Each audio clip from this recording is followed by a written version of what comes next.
Arriva il Giro d'Italia e il dispositivo di sicurezza scatta con invidiabile precisione. Una manifestazione sportiva storica per il nostro paese che chiede un piccolo sacrificio alle comunità locali per gli inevitabili disagi alla viabilità che il passaggio della Carovana Rosa comporterà. Le indicazioni del comandante del Dipartimento della Polizia Stradale di Udine. Abbiamo due tappe davvero impegnative, una domenica 18 con partenza dalle 11 del mattino dalla base di Rivolto fino al Passo Rest, dove i ciclisti sconfineranno per terminare la tappa a Piancavallo in provincia di Pordenone, e il 20, martedì 20,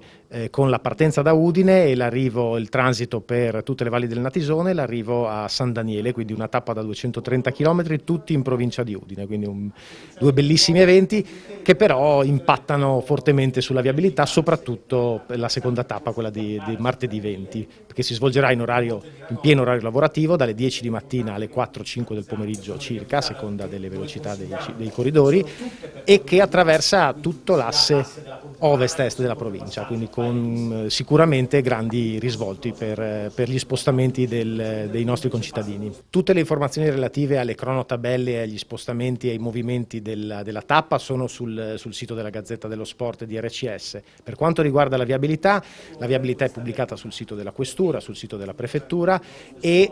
per quanto riguarda la grande viabilità di cui abbiamo parlato anche oggi, e quindi le grandi vie di comunicazione per attraversare la provincia. Tutte le viabilità di dettaglio sono disponibili, sono state preparate dai singoli comuni interessati dal passaggio del Giro, e quindi sono disponibili nei canali a questo dedicati dai singoli comuni, che potranno essere quelli consueti online o internet, oppure quelli che insomma, sono abituati i singoli comuni ad utilizzare. Quindi l'invito è per tutti i cittadini che, in base a dove devono spostarsi, a come devono muoversi, a contattare i loro amministratori locali per sapere quali sono le vie da percorrere e quali sono gli orari di chiusura delle singole strade. Il dispositivo organizzativo, si diceva, è ragguardevole. Oltre alle forze di polizia tradizionali, anche quelle a competenza generale e le polizie locali, non solo dei comuni interessati, ma anche di quelli coinvolti nella viabilità alternativa. Impressionante, infine, come da tradizione, il contributo della Protezione Civile con centinaia di volontari agli incroci e alle intersezioni delle strade.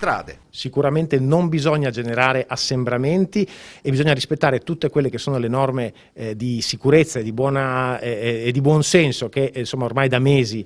con i quali da mesi siamo abituati a convivere, quindi il distanziamento fra le persone, l'utilizzo delle mascherine, e sicuramente, soprattutto in occasione di un evento come questo che genera di per sé